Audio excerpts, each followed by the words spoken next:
दोस्तों, धूर्त साहूकार और चालाक लड़की की ये कहानी है। बात बहुत समय पहले की है। एक किसान को अपनी बुरी आर्थिक स्थिति से हार मानकर गांव के ही एक साहूकार से कर्ज लेना पड़ा, लेकिन काफ़ी वक्त बीत जाने पर भी वह साहूकार का ऋण नहीं चुका पाया। गांव का वह साहूकार बूढ़ा और देखने में बदसूरत था। उसके अनुचित स्वभाव के कारण गांव में उसे कोई पसंद नहीं करता था। किसान के परिवार में उसके और उसके बेटी के सिवाय और कोई नहीं था। उसकी लड़की बहुत ही सुंदर और अच्छे स्वभाव की थी। किसान ने उसे बड़े ही लाड प्यार से पाला था।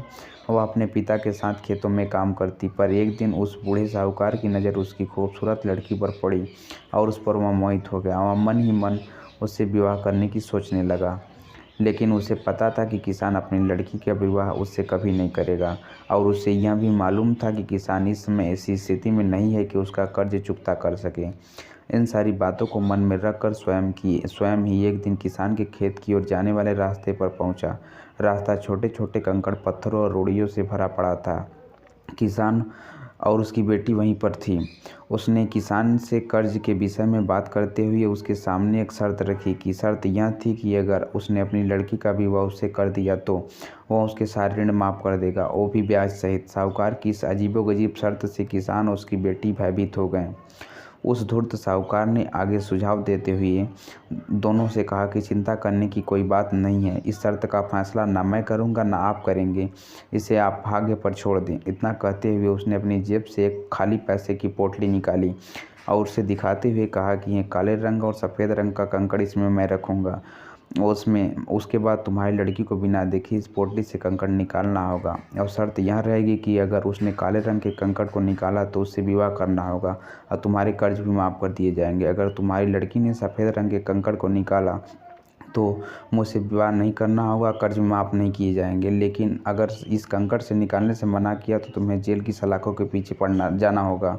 जैसा ही किसान और उसकी लड़की उससे इस शर्त से आपस में बात करने लगे, तभी साहूकार अचानक कंकड़ों को उठाने के लिए नीचे झुका। उसने जैसे ही दोनों कंकड़ों को उठाया, उसी समय किसान की लड़की की नज़र उस पर पड़ गई। उसने देखा कि साहूकार ने दोनों काले रंग के कंकड़ पोटली में रख दिए, जबकि नियम के अनुसार ऐसा नहीं होना चाहिए था कि एक में काले रंग और एक सफ़ेद रंग होना चाहिए था। उसके बाद साहूकार ने लड़की को पोटली को खोलने के लिए कहा। दोस्तों, अगर आप कुछ देर के लिए ऐसा महसूस करें कि उस लड़की की जगह आप उस कंकड़ पत्थर वाले रास्ते पर खड़े हैं, उस परिस्थिति में आप एक लड़की हो तो क्या करते? अगर आपको उस लड़की को सुझाव देना चाहो तो क्या देते?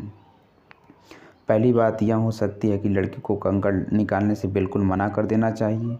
दूसरी बात यह हो सकती है कि लड़की को थोड़ा साहस दिखाते हुए यह बता देना चाहिए कि उस पोटली में दोनों काले रंग के कंकड़ है, जिससे साहूकार की धूर्तता का पता चल सके। तीसरा यह विकल्प हो सकता है कि लड़की साहूकार की धूर्तता के बारे में जानते हुए काले रंग कंकड़ को निकाले, ताकि उसके पिता के सारे कर्ज माफ़ हो जाए तथा वह जेल जाने से बच जाएं। यह कहानी इस उम्मीद से लिखी गई है कि हम पारंपरिक सोच के ढंग यानी ट्रेडिशनल लॉजिकल थिंकिंग और आज की लॉजिकल थिंकिंग में अंतर बता सके। उस लड़की की इस दुविधा को हम ट्रेडिशनल लॉजिकल थिंकिंग से सॉल्व नहीं कर सकते हैं दोस्तों। तो चलिए हम ही बता देते हैं कि आगे उस लड़की ने क्या किया।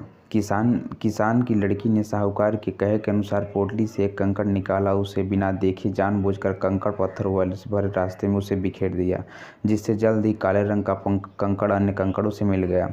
उसके बाद उस लड़की ने झूठा खेद व्यक्त करते हुए कहा कि ओह, मैं कितनी लापरवाह हूँ।